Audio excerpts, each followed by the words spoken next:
Hi, I'm AG. This is IJ, and Hello. Stevie would be here, but he was called into work at the last second. Which, Like he had plans to be here. Like we had planned everything around him being at the session, hey, can you and it come just over didn't here in work out. about 45 minutes? He's like, wow, okay then. Oh, anyway, at least he did watch these episodes because he didn't watch the last five apparently. He Yeah. just knew what was going on. Well, this is kind of a famous arc. Like Yeah, you can't not know about this arc and I going in. forgot so much about the pre backstory of Nami, which we're gonna get into eventually. Well, these actually here I recently are picked up. the. I mentioned it the first time that we actually did a podcast, or at least tried to. I picked up the last two volumes of the Baratie and the entirety of Arlong Park, going into Rogue Town. You have to pronounce it with an R, even though it has an L, because it's the Rogue Town. That's where people are, but you also have to pronounce it like log. Because of the Because log pose. they log the people that are going to the Grand Line there. So it's Logue Town. It's weird. Either way, these 5 episodes is the start of Arlong Park. Which is the arc to start on. This is an arc where people skip these 5 episodes and go straight to when Luffy kicks down the door. Which in the I next 5 disagree episodes. This episode, episode 31, titled "The Worst Man in the Eastern Sea," is literally the first episode you should start someone on if they're trying to get interested in the series. If you are trying to, it's how we kept our love of the series so much, because this is the arc we started on. We started off like reading the first little bits of Baratie somewhere in volume 8. The last little bits of Baratie, and then we started here. I forgot how much I loved this arc, by the way. First off, these 5 episodes are silver, and I'm saying them right off the bat. I agree. Mostly because... Goodbye, everyone! If only the previous one was as short. It turned out to be exactly as long as the other one. Yeah, because it's like, still in summing it up, we still had at least something to talk about, I hope. No, we rambled for about 20 minutes. We rambled because other things were catching our attention. Yeah, and the episode starts out with a bit of comedy of Luffy just drawing what he imagines a fishman to be. And it's because he's a heard guy that this with a island fish is full of fishmen. And so he's like, and so Sanji is like, a mermaid? No, as in they look more like fish. It's like, dang it. Like, and so it's somewhere in between of what Luffy drew, which is just a fish with a person's head on it and arms. And then he drew a little bit of hair on it, saying it's Nami, and Sanji got really I'm gonna kill you! Yeah. But and then we at the same time, you then see what an actual fishman looks like when we go to Arlong, talking to his what a way to military bring him confidant, Mizumi. Who he is bribing with a stack of money, probably about like this big. Yeah, it's probably the money that he's actually getting from the That's town. probably one person's stack of money. Yeah. He just probably took one like brick and just gave it to him. They explained in the next episode, but it's 5,000 per. It's 10,000 per person and 5,000 per child. It's 100,000. No, it's 5,000 and then 10,000. Okay. I actually looked it up. All right. It's yeah, because 100,000 is. Okay. Is that's to how get many everyone people, out of the. That's so many. Yeah. But you see that every single person has a distinct fish to it. And it's why I prefer the manga version of this part of the arc a little bit more. Skipping over to it. Also, we forgot to mention this. It's also, I don't know if this is in this batch of 5 episodes or in the last batch of 5 episodes, but they dropped the name Jinbei in the manga. Yeah, they do. Which is the first time we even hear I forgot to talk about that. And so he apparently released Arlong into the East Blue, and that's the story they did for Arlong. Because Jinbei, one of the 7 warlords of the sea, these 7 pirates that are That commissioned by the government, that almost like the Mihawk is a the part Spanish privateers in real life. That's exactly what they are. Yeah. Don't even They joke were about the that. most That's what powerful they are. people, and they said, "Hey, we're gonna let you do whatever you want as long as you It's take to out the pirates English. for us." Yeah. As long as you're doing a blockade of the English, which is part of the reason why Roanoke was even able to disappear in the first place was because of the blockade on English ships. Oh, but for some reason I just turned to this page and it says, I'm gonna get to this. So it then cuts over to Captain Usopp's grand adventure. It's like he's trying to usurp Luffy already. Yeah. Oh. Although he really, my hat again. although he was a captain beforehand, so. Yeah. But he was a captain of a crew of 4, so. Including then himself. again, Luffy was also a captain of a crew of 4 when he met him, so. Including himself. Yeah, and so you have Usopp and you have Johnny, and they basically tied up Zoro so he couldn't immediately just like jump onto land and do it. Because he was going to. Yeah. And he was prepared to swim over there. And if you remember, Zoro has a gaping scar across the front of his chest, which we probably shouldn't get sea salt into. Yeah. And so you have Usopp, and you see the Fishmen for the first time. And they're fishmen. They aren't like humans with like gills and fins and like patches of scale. They're fish with legs.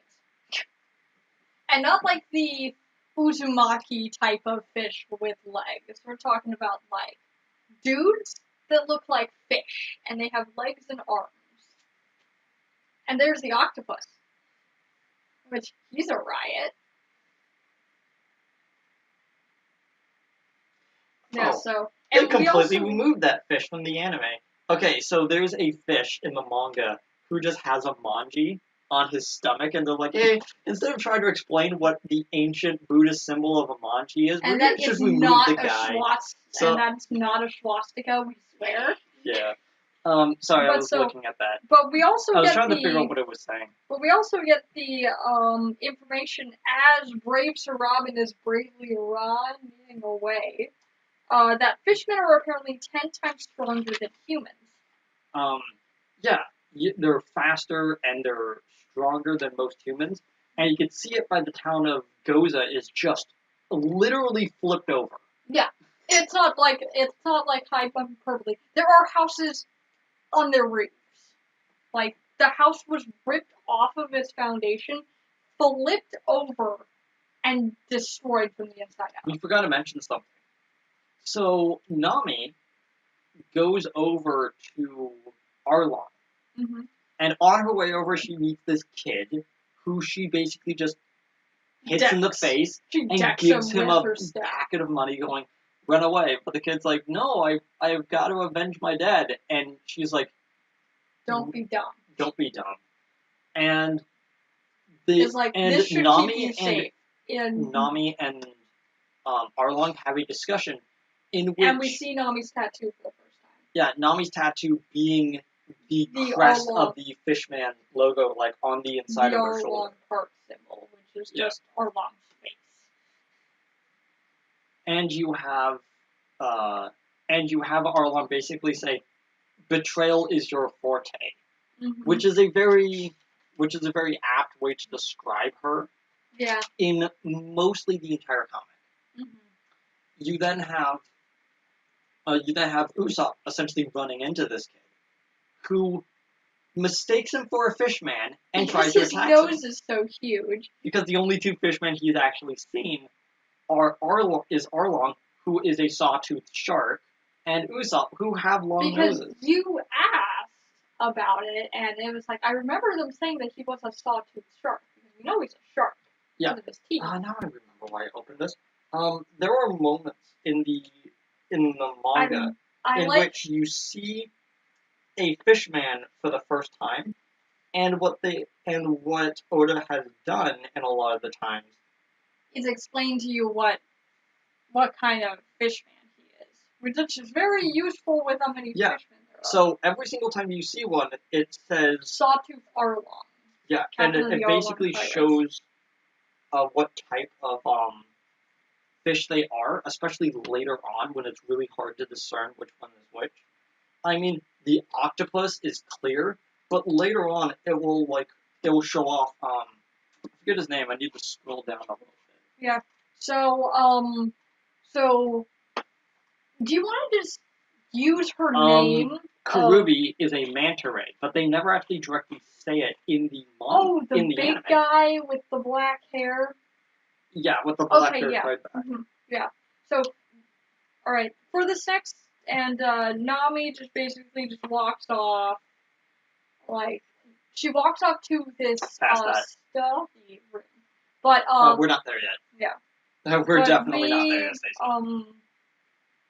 But then back in the scene with Usopp, do you just want to use her name? Because I don't. No, want her to name is Nojiko. But they drop it way late into this ring of episodes. In the manga, they directly say her name right at that moment because it's like, we would rather just give you the name than explain it naturally. Mm-hmm. Which is useful sometimes. But then we get back to Hachan, which is a octopus. Mm-hmm.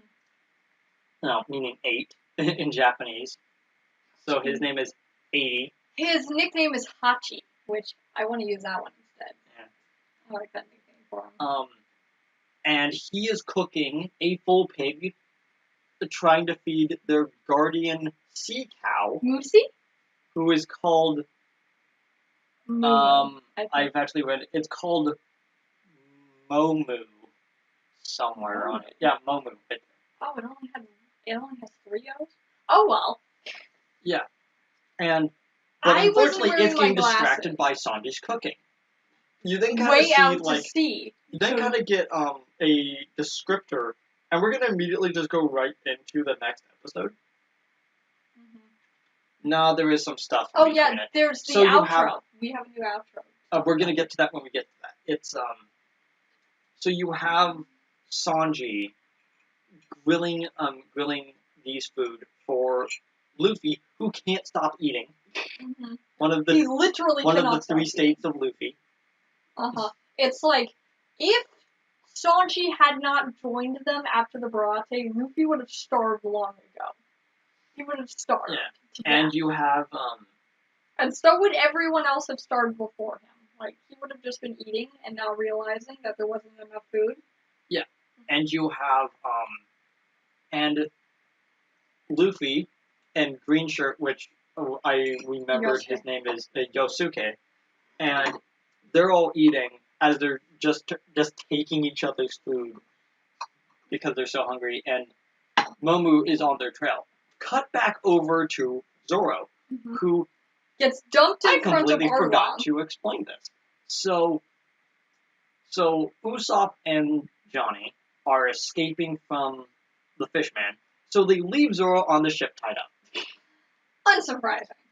And you have, and Johnny runs off, that we won't see until later, and Usopp gets encountered by the kid and Nojiko, who gets knocked out for later.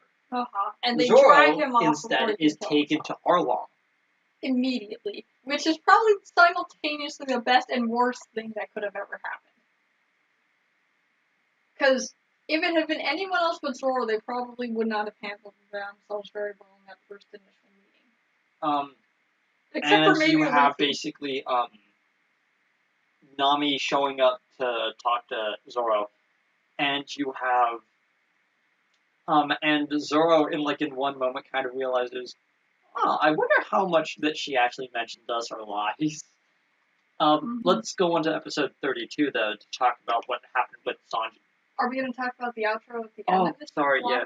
Because we have a new outro. There's not really much to talk about. But it shows it shows the people that they're connected to and a bit of their backstories as their younger forms are happy, and then it shows them working on the ship, showing their day to day of what exactly they mean to the ship, and it's a very neat ending. Just kind of explaining who these people are. Which is really nice to get before the group dynamic shakes up in the Alabasta arc. Yeah. And by shake up, I mean Luffy's gonna find someone even more useful for keeping him and Zoro alive than Sanji. And, yeah, it's, and now we get to episode 32, The Wish of Kokoyashi, which is, the name of the village that Arlong is going to. Like, yeah. It's a series of 4 islands that Kokoyashi is, kind of disjointed from, like, the rest of the landmass. Mm-hmm. Yeah. I say almost because, Yeah, it's not isolated enough to be a problem to everybody else when everyone showed up.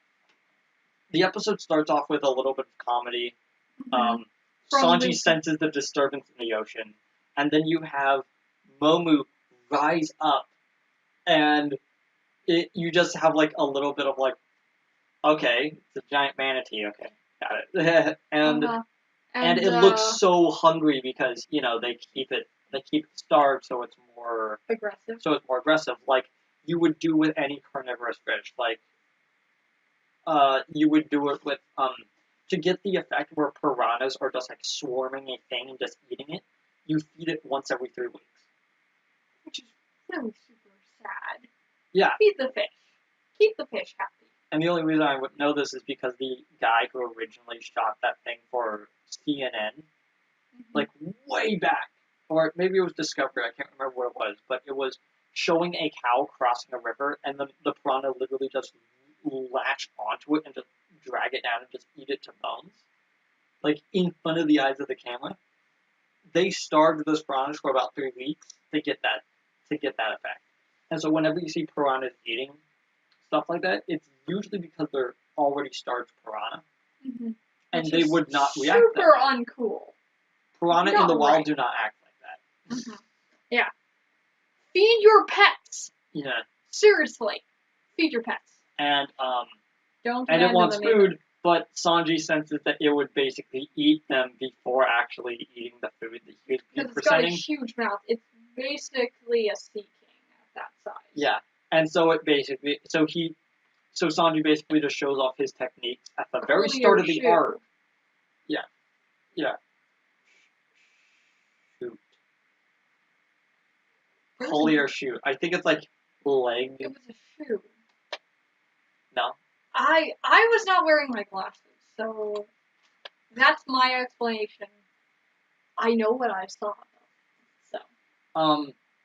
And Sanji basically shows off his fighting techniques for the start of the arc, because you see Zoro and his sword fighting skills, you see Usopp and his deception, you see Sanji and his kick, you see Luffy and his stretch, and you basically get the instance that Nami is a trickster-based character.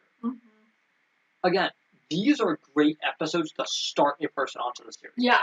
Because it actually shows you who everybody is and basically gives you all of their names. It's kind of like the beginning of a One Piece movie, in which it basically goes, here's the person, here's their abilities, oh, look at that, now let's go into story stuff. And while it doesn't drop you anyone's backstories, besides Nami's in this arc, it's a good place to start. Like, if you are really wanting to skip ahead to this episode, you're gonna miss Zoro's backstory, Usopp's backstory, and Sanji's backstory, and you're gonna miss stuff with Shanks. You basically but you can pick up that stuff later. No. You show them this, and then you say, if you're really interested, go back and read from the beginning. That's essentially what I would say. Yeah. You have, you then have Usopp waking up in a tangerine orchard, which in a bed, a very comfy bed, in which Nojiko is maintaining, and after basically just shooing the kid out of the house, basically going, make something of your life or die, and Usopp basically gets the impression, oh, this is Nami's sister, and normally the audience would also get a sort of, yeah, this is Nami's sister. They kind of look the same until you kind of realize that Oda has a problem drawing women, and so they all kind of just end up looking the same. Yeah. Yeah.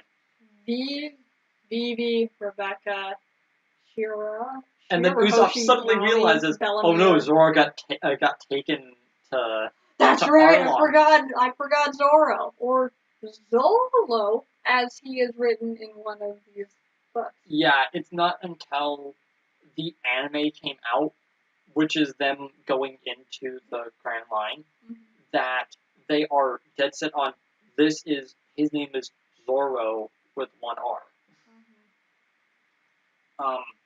And Zoro has a bluff. He believes that Nami isn't telling the full truth to either of them to figure out what she is. He leans back and pitches himself into the pool that the Fishmen use to bring people in and out of Arlong Park. And she dives in to save him, showing that she doesn't want him to die. Why would she do that if she didn't care about them? And meaning that Zoro there is some part of her that can't help but see them live. I said that. And for the thankfulness of saving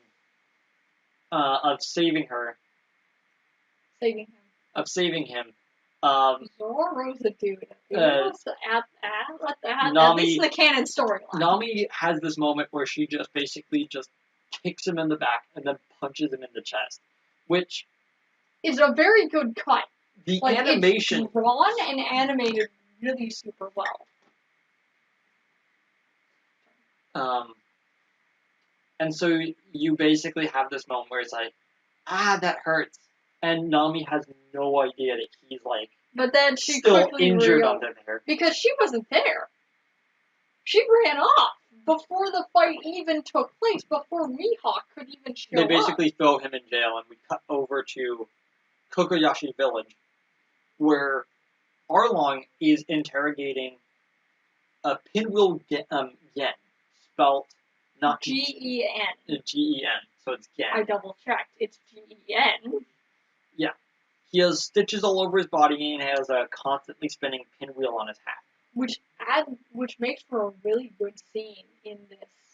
Which makes for a really good shot in the scene when the entire place is dead quiet and you can only hear the pinwheel going in the background. You're like the tension in this scene was palpable. I really liked this scene. And so they basically beat up Gen for stockpiling weapons. Because of course he's stockpiling weapons. There's as Fishmen Usopp is basically just watching from afar. With no Chico. Cut back over to Nami again. And she cuts him out of his binds inside the prison. Zoro's second stint in prison, I might add. Yeah, and then gives him back his sword. Which then follows into him killing a bunch of fishmen in the palace. No. He knocks them out. No, he straight up kills them because there's blood on the ground. He knocks them out with his sword. He just hit them with the sharp of his sword. Anime and manga like using swords because you can use a sword non-lethally. If you're using a massive club with spikes or an axe, it's a lot harder to say, yet he survived that. Yeah. It's why the good guys usually use swords and the bad guys usually use clubs. It's actually very, very back in Japanese mythology that loyal and honorable swordsmen have katanas and they fight the massive ogres with clubs. Or the ninjas. Or with the their ninjas daggers. that fight from the shadows, yeah. And it's basically like, okay, that makes a little bit of sense. But no, he straight up kills these guys. Yeah. In everything but the 4 kids he kills these guys. He kills 10 fishmen in one go. And I will remind you, Zoro is still injured from his fight with Mihawk, which is telling enough. We never see the extent of what they did to patch him up, only that they kind of stapled his chest together to keep him from bleeding out horrendously. We then go over to we can go back to Usopp. Because there was a commercial break there. It seems really weird, but there was a commercial break there in It's which really wonky, but it shows Nami and Zoro, cuts over to Arlong, commercial break, a minor scene of Nami and Zoro, and then back to Usopp. Mm-hmm. So complicated talking about that. Usopp doing a brave deed and dooming the entire village in the process when he basically hits Arlong in the back of the head with one of his stars. Yeah. He the tried. Demon King Usopp then bravely runs away after Bravely Arlong runs suplexes away. the building that he's on. Yeah. He books it. But hey, at least Gin lives. Yeah, Gen lives, and all the fishmen run after Usopp, and they do which talk give about them the just tribute enough time money. for, in which it gives Nami just enough time to just basically like walk up and say hi, and all the villagers who were like, yeah, you gotta stop that, basically just proceed back into their houses and quietly don't say a word to her. Yeah, in which Nami then goes up to the grave of their adopted mom. And like you don't even need to like say anything, but you can feel the tension between the two sisters. Her and Nami. Yeah. And yeah. But like you said, the scene of just the pinwheel going is very can feel the very tension nice. in the air. The classic one is to have like a faucet dripping when you're inside of a house, or like the creak of a door in the wind, or like a I wrote cricket, but I think I meant cricket. Or like a bird in the background that has no idea what's going on. It's a sound off in the distance, usually really quiet. It's being amplified because of the tension. You'd never be able to hear. The sound of the pinwheel is at least unique. And it's also very in line with the story. So the episode ends with showing... we have to say the line that Nami says, which is, money will fix all of this. Which is perhaps the theme of Nami's character itself. Money will fix this. Then the episode ends with Zoro sitting upon Arlong's throne after defeating all these guys, waiting for him to get back, and Luffy, Sanji, and Usaku are using Momu as basically a chariot horse to basically just pull the ship closer. That poor hippo. Since this is the last time that we're actually seeing the ship intact, I want to comment on the sweet mast it has. They never directly say it, but ships have a lot of personality in this series. The ship is small, but the inside of it has this whole storeroom of food. It's got a stove and it's got a kitchen, and the stove is connected to the mast, which doubles as a chimney. And that little aspect is never directly stated, but is really good at basically just using details to tell a story. And Oda loves to do this a lot, and only recently has manga and anime started to do this as well, in which they don't explain things and they just let the world explain itself. As you should in any kind of visual medium. Can you get me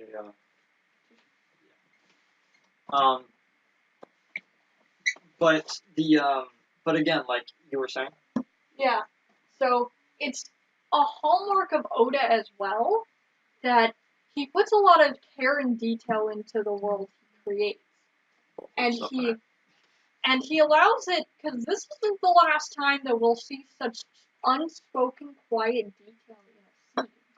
We can see it on the characters too, even on the characters we have, like the way that they dress, the way that they talk, speaks volumes about who they actually are, including the fact that we have never, until this batch of episodes, seen Nami sleeveless. Yeah. Which I actually liked her, like, t-shirt design, like, from the very beginning of the series, but afterwards, she just wears, like, spaghetti strap, like, shirts, so she can show off the tattoo on her back. Yeah. And it feels kind of sad, because I really liked her early design. Yeah. She looked cute that way. Everyone liked her early design. They're truly being honest. They like the design with the t-shirt. They may like her a bit more developed as she is currently in the series. After the time shift, she was properly 18. So you can dress her up however you want. So episode 33, Usopp's dead? Question mark and then an exclamation point, because these episodes can't end with an explanation without an exclamation point on explanation it. Point. An exclamation point. I once got Cameron upset at me because they said exclamation mark once, and he's like, that no.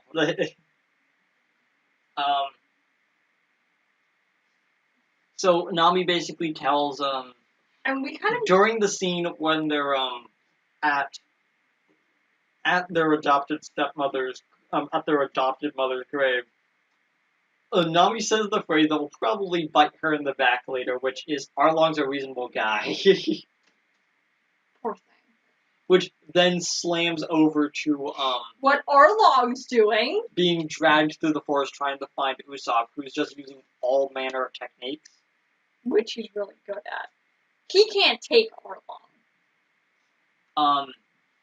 You then see Momu basically just being used as a horse again.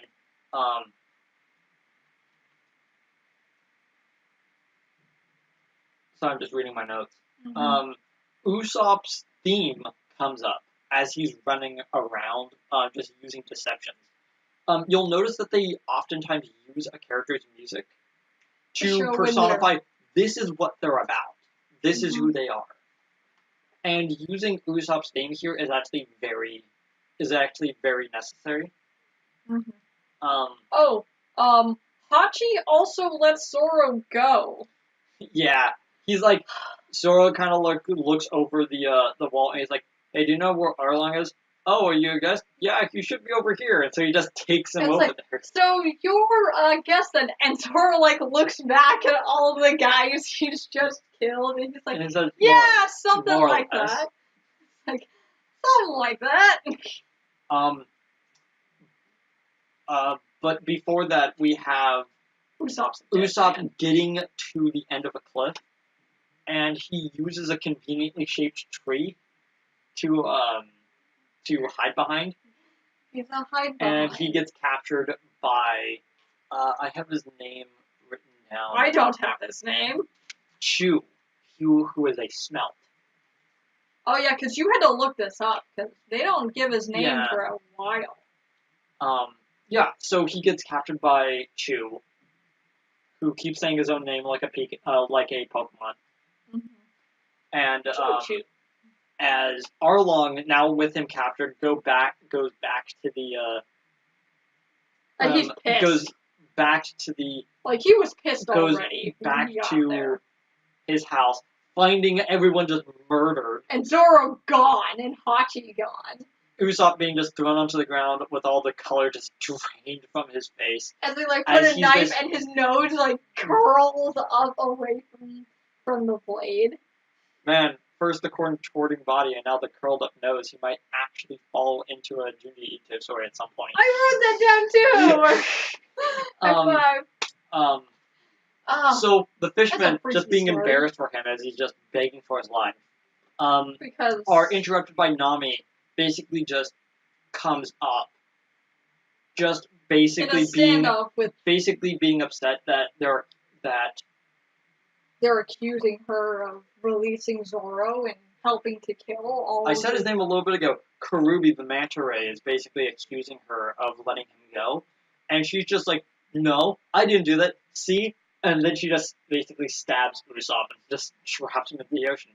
And then hands him back the knife that's covered in blood. But before that, Usopp has a moment in which he shoots his attack. I have written it down. Also, the perspective on just how tall Arlong is. Oh, I should probably talk about this because it happens in this order. Nami is being upset, and Arlong says, she can't betray me. I know this for a fact. But they're like, well, she stabbed one person in the back. Who knows how many people she would do that to? because her allegiances are always shifting. And they are kind of right in that regard, and you can sort of see Nami's face. Like, I don't need this now. I'm so close to getting out of this situation. Yeah. Hachin shows up, gets really embarrassed that he took Zoro to Kokoyashi Village, who is currently running around trying to find Nami. And being lost in the process. Yeah.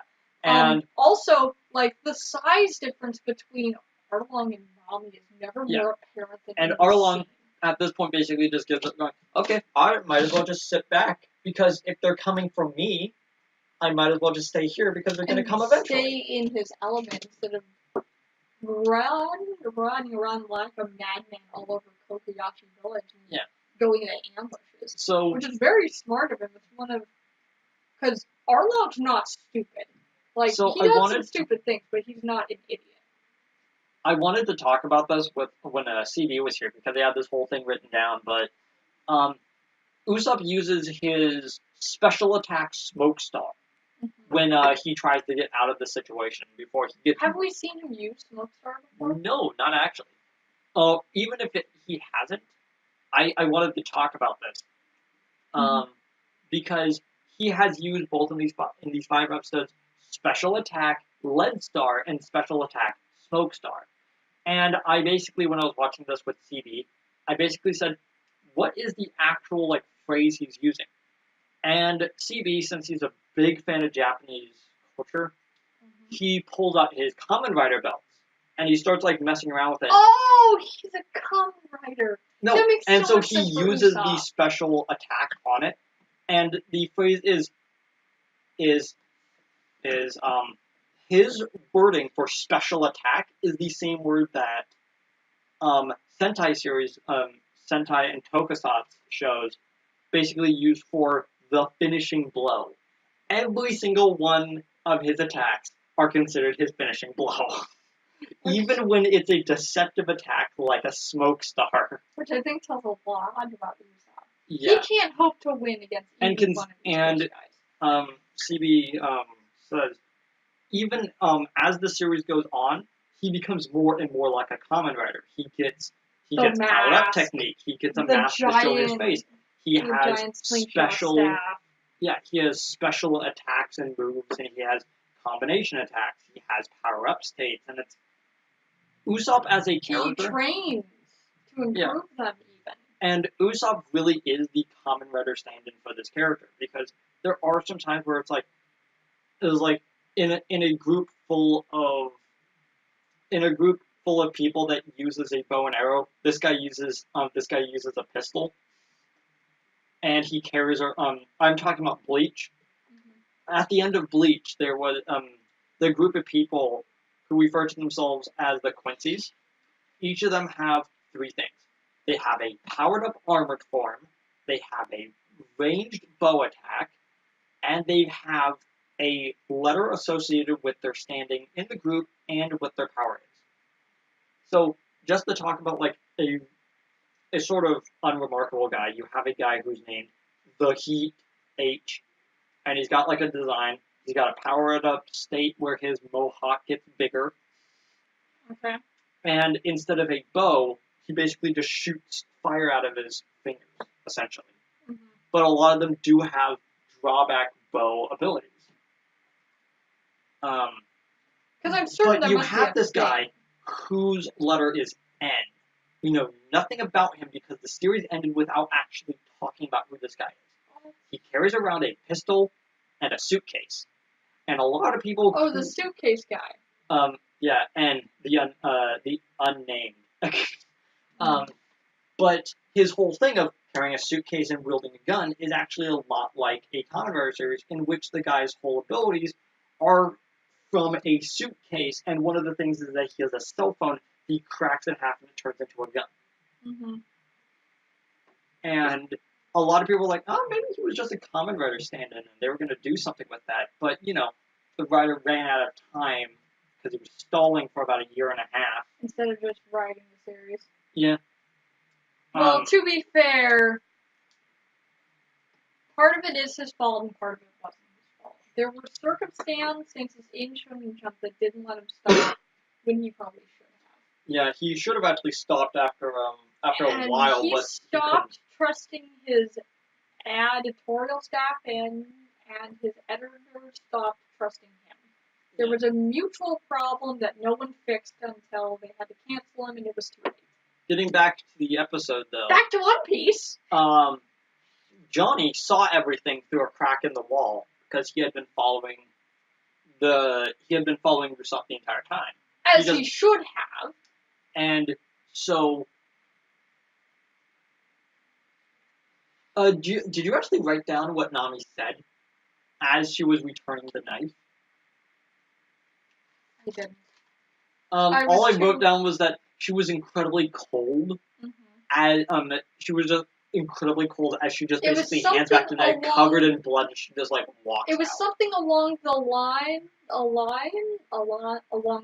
like, why would I betray this crew when I've been with you guys for so long? And she basically hands it hilt towards him and basically walks off. And he's just like standing there. And like, meanwhile, this was like a Fishmen blade. It wasn't like a normal dagger.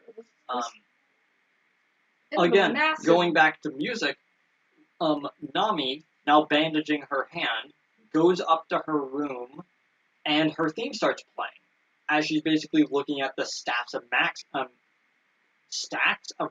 that she has made over the years. Maps of stacks? As a giant, loud, almost like an explosion goes off. We then see what happened. Luffy is riding in on a dream and a prayer. The ship is literally Momu flying. slams into the rock face of the island. The ship flies over it, goes straight into the forest, hits Zoro with like the best accuracy of all time. And in the crash, they're like, Zoro lost himself in the right place of the forest to get hit by the ship he didn't know was coming. It's such a Zoro thing to do. And with Johnny showing up and telling them that Usopp is dead. Now basically most of the cast is all on the island, all in one place, and now they have a way to go. With a mysterious ghost approach, it's Usopp. I like how even the show is not even buying it that he's dead. Like, no one is believing it. Yeah. Luffy, episode 34, Everyone's Gathered, has Luffy basically defending Nami, going, no, she would never kill him. Well, of course, he's still alive, we know that, but the characters don't. Huh? Never. I labeled the episode wrong. I have 25 as the next one. I was tired. Sanji also believes her and doesn't want her to be hurt. And he, in fact, gets violently angry when which is against Zoro, who has met with Nami, and Johnny, who has seen Nami stab Usopp. And it looked really convincing. Yeah. It looked so convincing that the people right behind her believed it. No, right next to, off to the side, where they're in a clear place to see what actually happened. Yeah. And so Luffy goes into sleep mode, waiting for something to happen. Because he refuses to leave without Nami Nami show up. Now with a black glove over her hand. Over only one of her hands, actually. Yeah. As she basically just trashes her house in anger.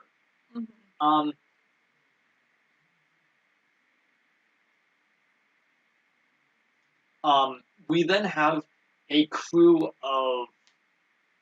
We then see a crew of the Marines show up. The Unit 77 is who are so. They're bargain bin jobbers. They're bargain bin. Like that guys. So Chu jumps up onto the ship as the guy starts like saying who they are, and he basically just shoots him in the chest with a water gun. Literally, he keeps water in his mouth and he spits at the Chu, who is a smelt. As Hachi goes to deliver a pizza. The Rock. Oh. It looks just like the rock from that episode. So these three things happen around the same time. Chew, showing off his ranged abilities, shoots the captain basically a bullet wound in him because it hits him with the force of a bullet. Arlong eats a cannonball, doesn't he? Yeah, he eats the cannonball. That was impressive. That was a good display. These Marines had to show that Arlong wasn't just messing around. He was actually. Yeah, that's what I was writing down there. He captures the cannonball in his mouth and just crushes it after they shoot it. Which, one, they've got some pretty good aim. Two, he's got a pretty good mouth that caught that. Mm-hmm. And then you have basically Shu, Hachan, and Karubi. Clearly, these three guys who are meant to be important because they have names and you actually know what type of fish they are, going out to confront the ship. You have Chu jumping onto the ship, and he shoots the captain with his water gun. Karubi, meanwhile, is under the ship as he rips the entire keel off of the ship in one go, and you have Hachan using his sword to cut a boulder under the water and just send it spinning into the ship, making it capsize. Your pizza's here. Showing off these three and the power they possess make you instantly know, okay, these are the main fights. These are going to be the main fights.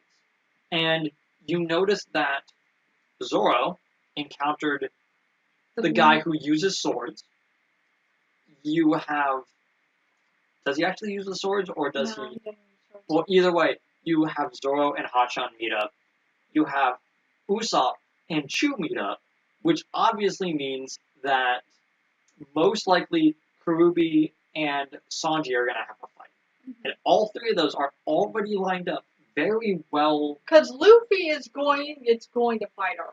Yeah. There's no two wits about it. Even when I first read this, back when it just came out on Shonen Jump, I knew Luffy was going up against Arlong. Mm-hmm. He was too much the big bad. Luffy was the main character. Of course he was going to get the fight with Arlong. Who else was going to beat him? And those were different times in show. I'm Ninja.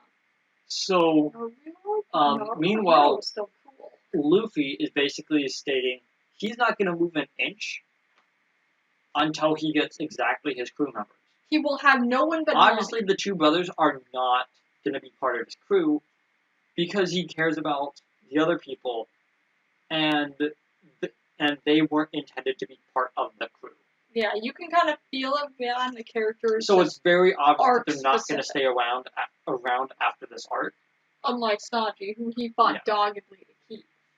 And in fact, he's employing the same tactic on Nami that he did on Sanji. Yeah, and even which he tends to do. Yeah. And you have a moment of silence as the two brothers basically just walk away in anger. Okay, see ya.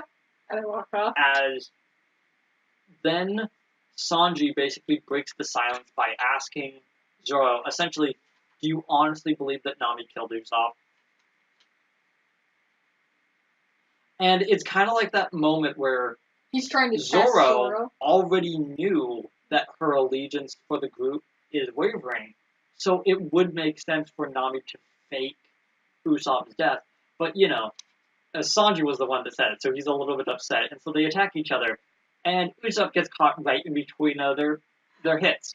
And he gets, hit by the hilt of the sword and by Sanji's foot at the same time.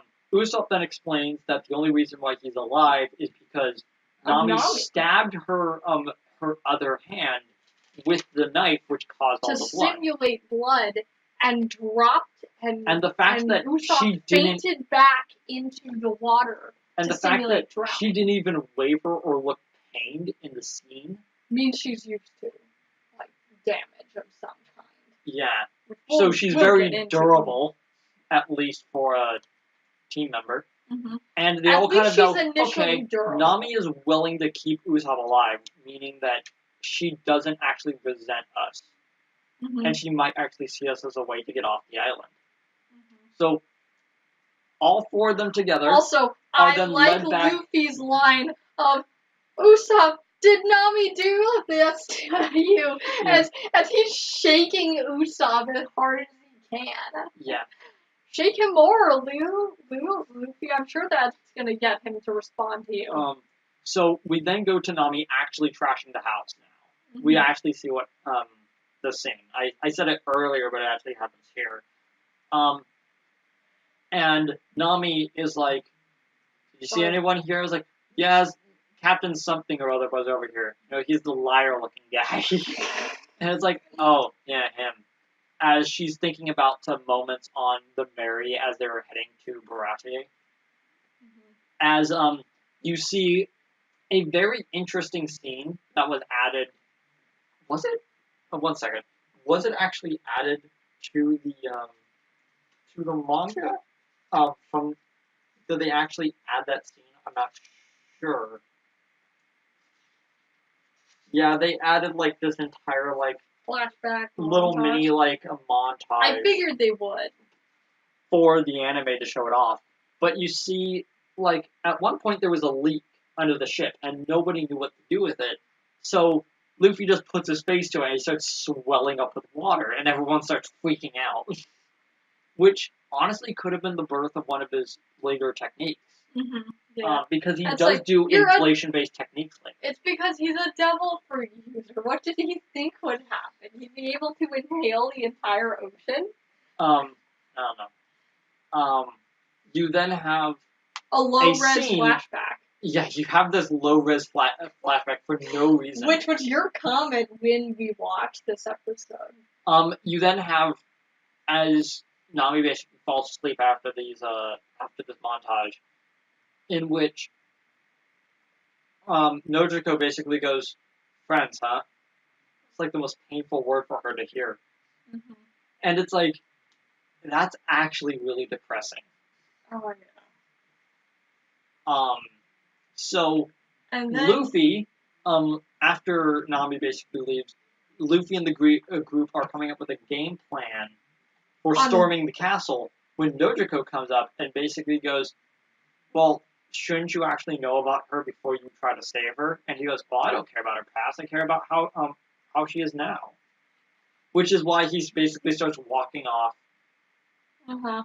And, as the others are now treated to her backstory. As the bad, Marines start showing up. Nizumi, here to arrest a branch 15, this creepy guy with cat whiskers and he said he's specifically here to arrest Nami. And like no one in the village likes him. Probably because he's taking bribes from Arlong.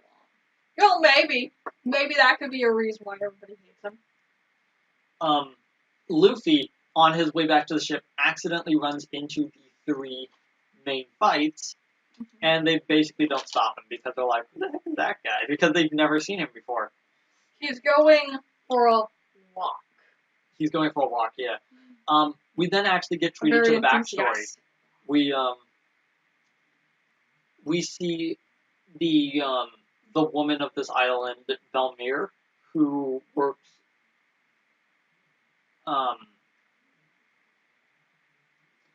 who is taking care of Nojiko and Nami as they're young. As we basically see Nami making her first map, which is the map of the island. Which is a map, actually, that we see back, what's his name again? The manta ray guy. He actually had it. He dug it out of the... Karubi, he dug it out of the bin of maps, and Nami got all huffy and upset. And that's what she took back from him when she left. Giving him back the knife and we then see Pinwheel Gen without all the scars going over his body, meaning that he probably gets really injured in the next episode. As he's scolding her for stealing a navigation book. She's very And it's very clear that she's a repeat offender as a book thief. Like, they've had this happen before. And he refers to her as, stop running in here like a restless cat. She's like, I'm not a cat. And my immediate response is, no, but you're a cat burglar. You know? They do call her cat a lot. They do, like, refer to her as, in the feline persuasion. Belmer scolds her and basically makes Gen run off of embarrassment. And pay for the book. Yeah. Belmer has this really odd way of dealing with him where instead of actually, like, where she tries to be a bit seductive, but you can tell it's to get under his skin, not his clothes. Yeah. And also, it's very clear that the town really likes this small family of three. Yeah, even though Nami is a delinquent, sort of, like, she's very well loved. She's a delinquent in the making. And I think everyone kind of realizes that. They need to foster this and nip it before it becomes a problem. And then it becomes a problem. We then actually see her writing her maps. And it makes me honestly think, like, does Nami have, like, some secret ability to know the layout of the place? Or is she just super gifted? It might be both. Like, it is said is she super SPS, gifted? Or is she just, like, so interested in it that she's honing her skills perfectly?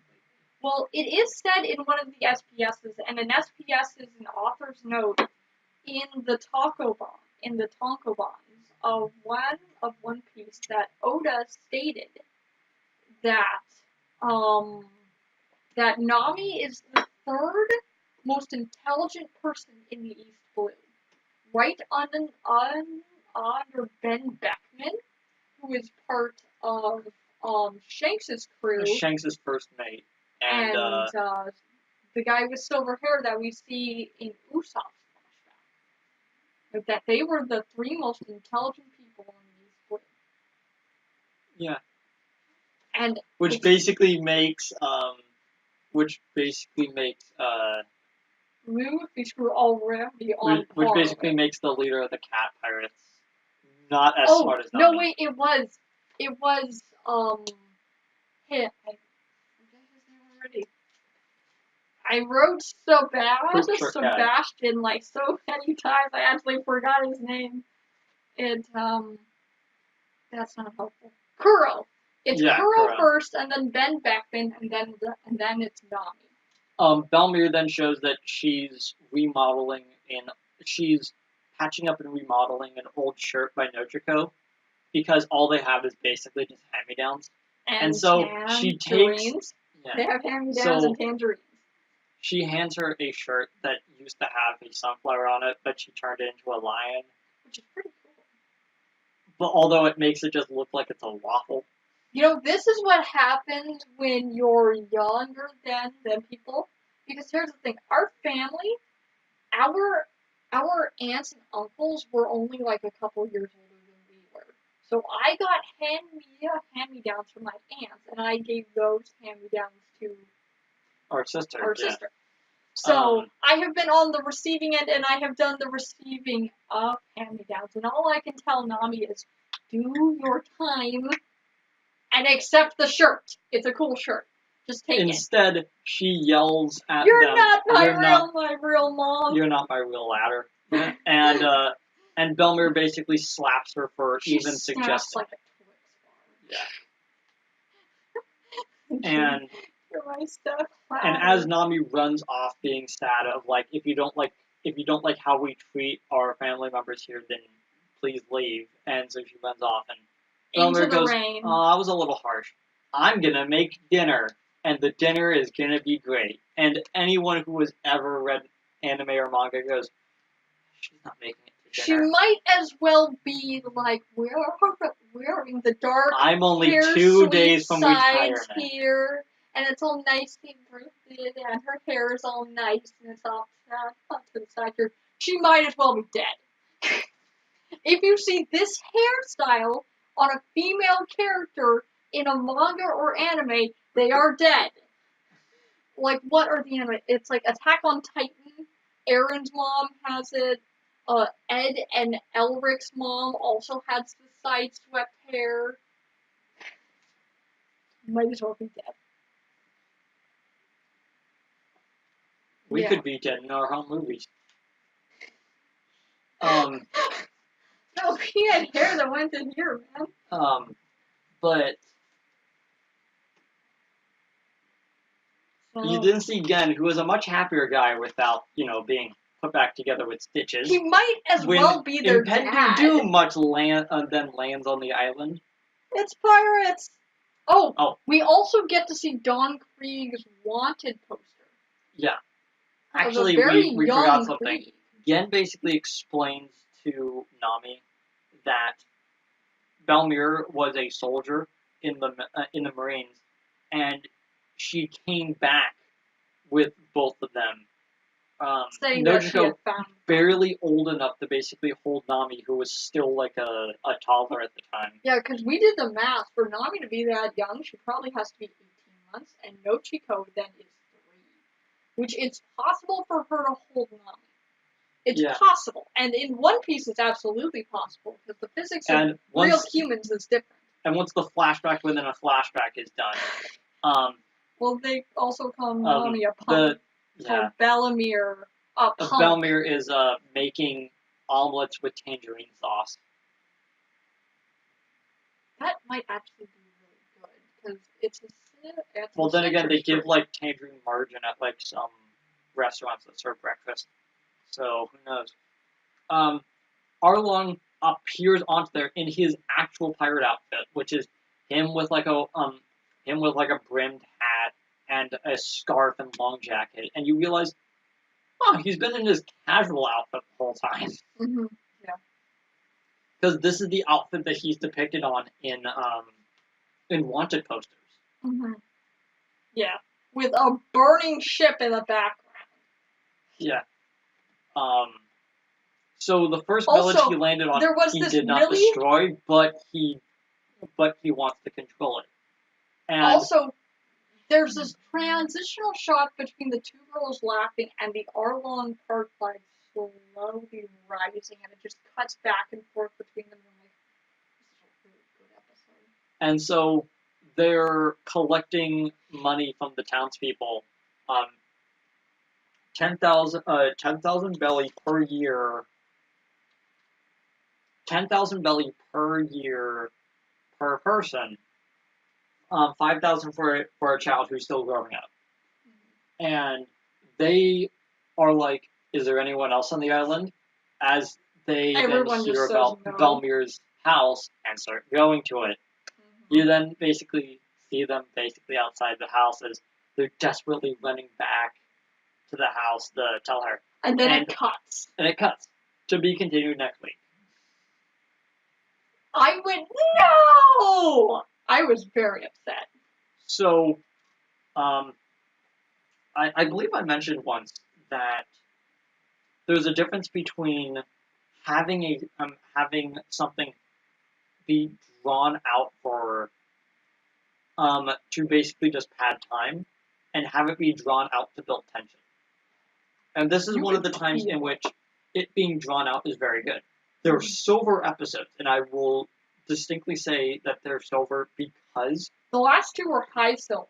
They're high silver, but they're still not there yet. They're just silver. Like it's starting to grow. It began as a normal silver, like a wacky episode, Usopp not actually being brave. So it was a good episode. It was a good use of Usopp and Zoro and Hachi and Arlong. But this is exactly what I mean by perfectly average episodes. These are the episodes that I mean of, this is what a regular episode is. If One Piece is better than this, they are gold. If they are worse than this, they are bronze. And for every single episode that have some good moment in it, instead of the previous arc where it had 2 amazingly good episode moments. Almost and then the rest was kind of just basically not that good. Mm-hmm. Like, this is what I mean by, this is a perfectly silver batch of episodes. Mm-hmm. So to reiterate, overall, I give these episodes a silver. Mm-hmm. And you give them a silver as well? Yes. And the silvers are starting to build. Yeah, you can tell that, like... We're coming up on a really good episode It's here. It's either episode 36 or 37. That is the start of the onslaught of gold episodes. Mm-hmm. You can feel that, like, on the horizon. Yeah. Where is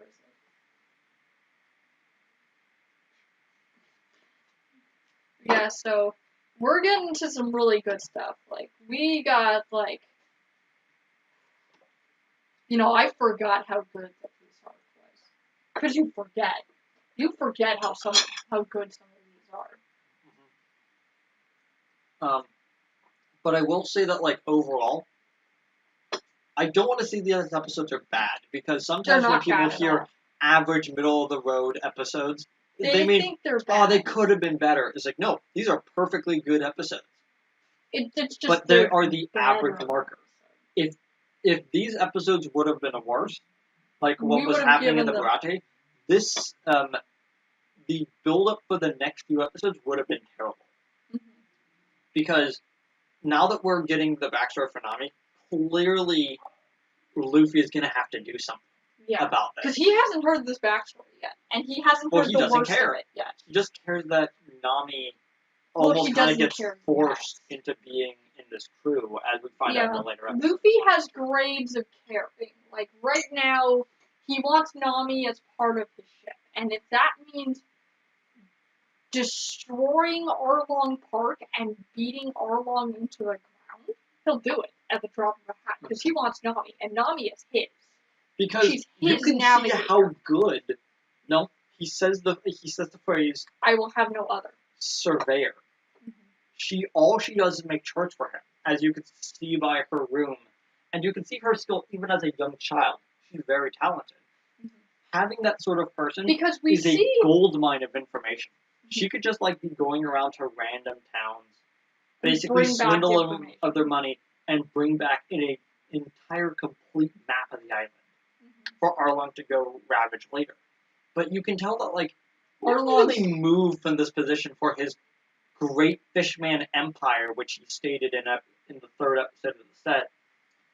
He hasn't actually made that many pushes towards it in 8 years. Meaning he doesn't actually care about ruling the world. He found a good place to stay, and now he's being lazy about it. Mm-hmm. He probably would have been a better formidable opponent when he was in his prime, still with his original crew.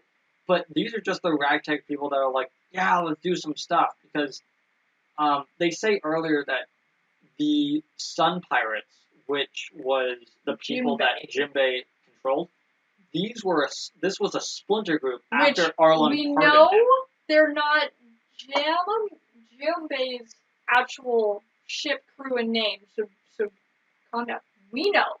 But we're acting on information that we would know so far. And the only one that even remotely still has the symbol of the Sun Pirates on him is Hotshot. And it's because he... And Arlong, which we can only conclude is some... We see it actually on his like... On his chest. On his clavicle here. Like, we see it. It's half hidden by his shirt. But we see that he still has it. He's just hiding it. You see it better in his actual outfit, which is just a fully open shirt with the scarf.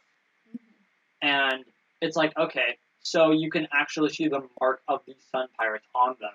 Which will become important much later on down the road. Like, within the time of our podcast, probably like a year and a half afterwards. Yeah, I'm thinking like a year and a half. Because we have to get through the Alabasta arc. Alabasta's long.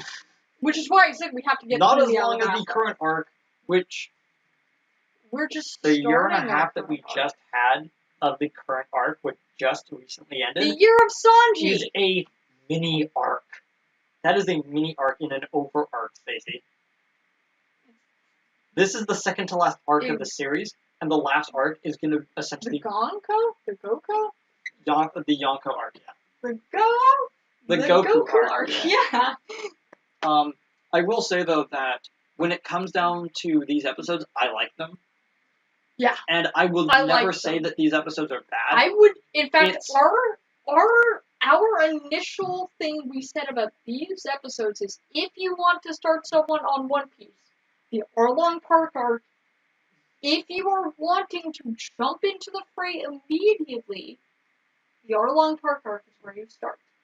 Yeah. And then if you really want to watch... You get flashbacks to everything that happened beforehand in this arc as well. So... And in the next arc, in fact. Yeah, considering when they go to Lobetown, they start going into... They touch on Zoro again. Yeah. And Luffy again. Usopp is later on. They barely talk about Usopp's past and what happened in certain village afterwards. Did you flip to the Chop Chop car? Yeah, I flipped to the Chop Chop car. Oh my gosh, it's so bad.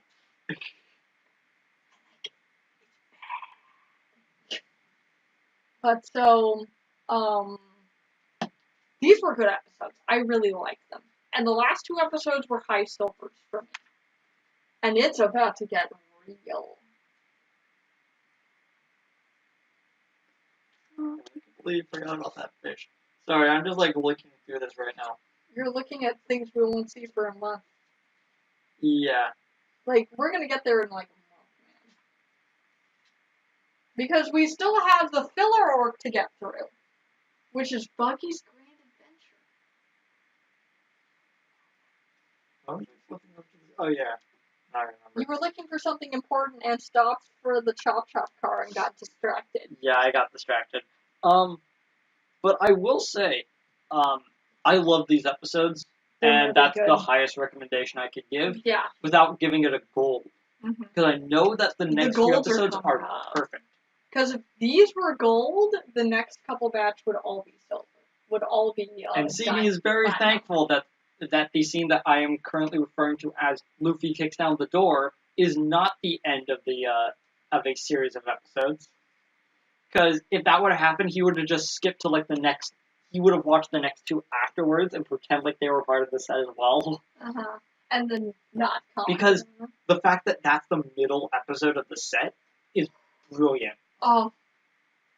We either planned this really well or absolutely terribly. Depends. 5 episodes is a good set, so I would have said that it because was a minor inconvenience either way. Because we're also stopping the Arlong Park arc at the end of a batch of 5 episodes again, too. It just so happens to be that way. And we know we missed a movie already. We're going to miss 2 movies, but we're going to talk about both movies after the Arlong Park arc. Because we can't stop in the middle of an arc. Like, that should be our rule from now on. No, yeah, we're going to go through the entire arc and then watch the movies. We're going to watch out in the sequence. Because the arc ends on episode 61. We're going to talk. Oh my gosh, I just realized that last week we were halfway through. Yeah. So we're going to have the one episode. We're going to talk about the OVAs that came out around the time. The week after that, we're going to have the 2 movies as one episode off by itself, and then we're going to start back talking about the next set of 5 episodes. Because each episode is like blow up our numbering system slightly, but that's going to be okay. But it's worth it.